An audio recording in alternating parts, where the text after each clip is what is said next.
सो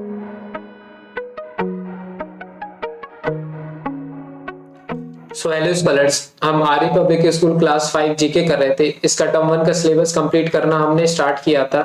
देखिए, इसमें हमने चैप्टर नंबर 25 तक कंप्लीट कर चुका है प्रीवियस वीडियो में। सारी वीडियोस की लिंक आपको डिस्क्रिप्शन में मिल जाएगी। हमें स्टार्ट करना है यूनिट 8, जिसमें लिखा हुआ है life skill and personality development. Clear?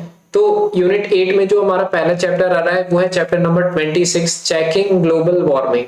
क्या नेम है? चेकिंग ग्लोबल वार्मिंग, जो कि है पेज नंबर 35 पर। तो अगर आप चैप्टर नंबर 26 देखेंगे तो इसमें देखो ग्लोबल वार्मिंग से हमारे रिलेटेड बात की गई है।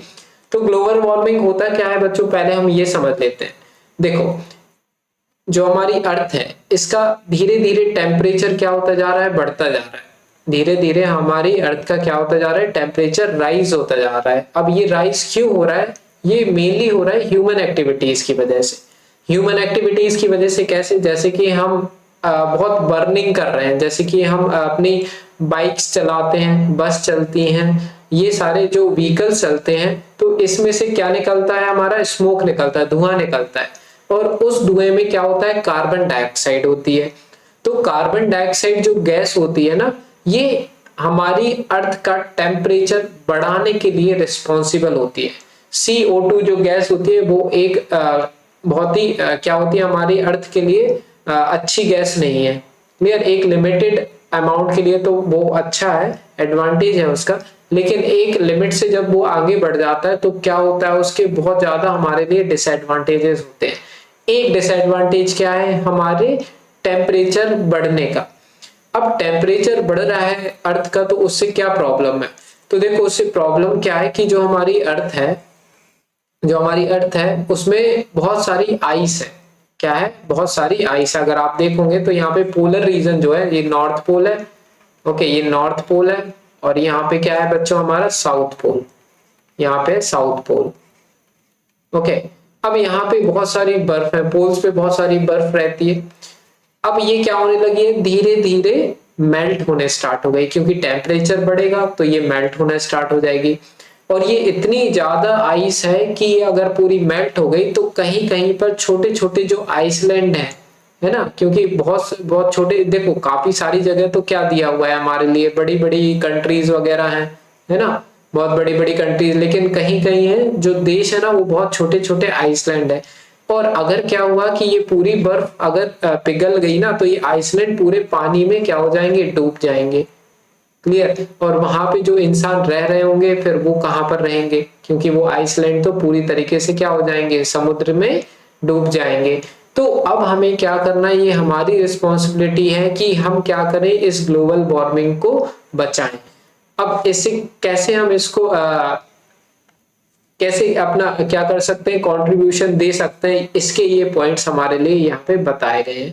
यही सिर्फ एक रीजन नहीं है ग्लोबल वार्मिंग का। एक तो बेसिकली ये रीजन बहुत सारे होते हैं, जैसे इंडस्ट्रीज हैं, इंडस्ट्रीज अलग अलग लगाई जा रही हैं। अब इंडस्ट्रीज लगाने की वजह से क्या होता है?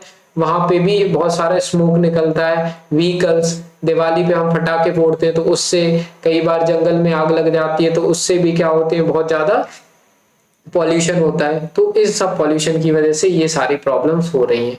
क्लियर? अब कई बार ऐसा होता है कि अब ग्लोबल वार्मिंग की वजह से जहां पर ठंड होनी चाहिए वहां पे गर्मी होने लगी है, जहां पर गर्मी होनी चाहिए वहां पे ठंड में, गर्मी के मौसम में कहीं कहीं बारिश हो जाती है। तो ये सब ग्लोबल वार्मिंग के साइड इफेक्ट्स है। क्लियर? तो ये नहीं होना चाहिए। हमें बहुत ज्यादा क्या करना पड़ेगा? अब सतर्क रह के रहना पड़ेगा। हमें ज्यादा से ज्यादा कोशिश करनी पड़ेगी अपने लेवल पे कि हम इसको रोक सकें। क्लियर? क्योंकि जब हम अपने लेवल पे करेंगे तभी एक बड़े लेवल पे काम हो पाएगा। अब इसमें क्या दिया हुआ है? देखो, कुछ पॉइंट दिए हुए हैं जो आपको बताना है कि ये सही है या गलत है। ठीक है? अमन opens the windows of his room and studied in the sunlight. He never uses electric bulb or tube light during the day. कह रहे हैं एक अमन है, वो क्या करता है? घर अपने रूम की विंडो ओपन कर लेता है और सनलाइट जो लाइट रहती है उसकी हेल्प से पढ़ता है। क्लियर? वो कभी भी अपनी ट्यूबलाइट और बल्ब को दिन में ऑन करके नहीं पढ़ता है। तो ये तो बहुत अच्छा है ना, क्योंकि अगर वो ऐसे पढ़ रहा है तो वो इलेक्ट्रिसिटी बचा रहा है ना, और इलेक्ट्रिसिटी बचा रहा है तो उससे हमारे लिए क्या होगा? ग्लोबल वार्मिंग से बचने के लिए एक बहुत ही इंपॉर्टेंट एस्पेक्ट है ये।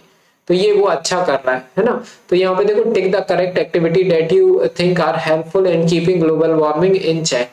ठीक है, तो ये हमारे लिए टिक करना होगा क्योंकि ये तो अच्छा काम है ना। इसी तरीके से आपको बस अपना ये पढ़ना है और थोड़ा सोचना है कि ये सही है या गलत है। जैसे Alisha collect a fallen dry leaves from her garden and burn them, she says that it is the easiest way to get rid of the garden waste. कह रहे हैं कि एक एलिशा है, उसने क्या किया, अपने गार्डन से सूखी पत्तियां उठाई और जला दी। ठीक है, उसको जलाने के बाद क्या है, उसका ये मानना था कि she says it is the easiest way to get rid of garden waste. कह रहे ये तो सबसे आसान तरीका है जिससे कि हम गार्डन में जो वेस्ट पड़ा हुआ है, कचरा पड़ा हुआ है, उससे हम छुटकारा पा लें। तो क्या ये अच्छा है? कोई भी चीज हमें जलानी चाहिए? बिल्कुल नहीं जलानी चाहिए, क्योंकि अगर वो हम जलाएंगे तो उससे क्या होगा, धुआं निकलेगा, मींस स्मोक निकलेगा, स्मोक निकलेगा तो कार्बन डाइऑक्साइड निकलेगा, और कार्बन डाइऑक्साइड निकलेगी तो क्या होगा, हमारे लिए ग्लोबल वार्मिंग में बढ़ोतरी होगी, है ना।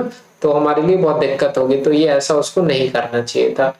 ठीक है, अब इसके बाद देखो, Ankur father has installed a solar water heater on his rooftop, he wants to reduce his electricity bill. तो बहुत सही बात है। जो देखो, हमारे लिए जो सोलर पैनल होते हैं ना, ये आप जब बड़ी क्लास में आओगे तो रिन्यूएबल रिसोर्सेज ऑफ एनर्जी पढ़ेंगे, एक एग्जॉस्टेबल नेचर रिसोर्सेज और इनएग्जॉस्टेबल। जो हमारे नॉर्मल घर पे इलेक्ट्रिसिटी आती ना, ये आ पाती है किसकी वजह से, जब कोल बर्न होता है, और कोल जब बर्न करोगे तो उसकी वजह से क्या होगी, कार्बन डाइऑक्साइड रिलीज होती है। ठीक है, लेकिन जब हम सोलर पैनल लगा लेते हैं ना, तो उससे कोई चीज जलानी नहीं पड़ती है हमारे लिए। ये तो सन की रेस की वजह से जो हीटअप होती है उससे हमें इलेक्ट्रिसिटी मिल जाती है। तो ये उन्होंने अच्छा काम किया है, तो इस वजह से हमें टिक करना पड़ेगा। क्लियर? तो थर्ड वाला भी हो गया। तो इस तरह से बच्चों आप सारे ये पॉइंट्स रीड करो और अपने खुद दिमाग लगा करके सोचो कि ये सही है या गलत है ना। तो ये मैं छोड़ता हूँ आप पे, एक ही चैप्टर है जो कि मैं आप पे थोड़ा सा कह रहा हूँ कि आप खुद से ट्राई करो, अपना कॉमन सेंस लगा करके इसको करने की कोशिश करो, क्योंकि मैं तो करवा दूंगा लेकिन आप पे भी बनना चाहिए। और मुझे आंसर्स कमेंट सेक्शन में बताना, तो मैं चेक करके आपको बताऊंगा। इसके बाद देखें तो हमारा है चैप्टर नंबर 27। चैप्टर नंबर 27 में क्या दिया है, ऑनलाइन चैटिंग एटिक्वेट्स, है ना, एटिक्वेट। अब इसमें क्या दिया हुआ है, देखो चैप्टर नंबर 27 में, online chat refers to the text based communication that is live in real time. There are several online chatting apps. However, WhatsApp, Facebook Messenger and Telegram are most widely used.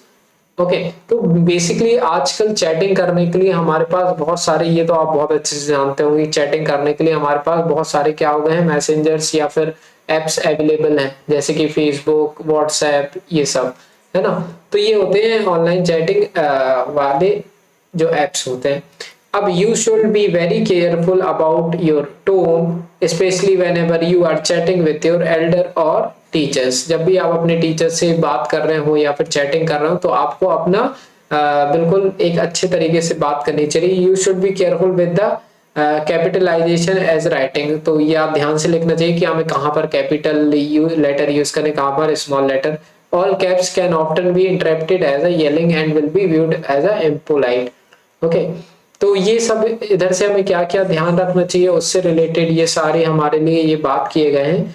तो यहाँ पे आपको क्या करना है, दो बात ऐसी लिखनी है जो कि हमें ध्यान रखनी चाहिए जब हम अपने एल्डर से बात कर रहे रहते हैं, या फिर कुछ भी जिससे भी बात कर रहे रहते हैं, तो हमें किस किस बात का ध्यान रखना चाहिए। तो ऐसे दो आप अपनी मर्जी से लिख सकते हैं।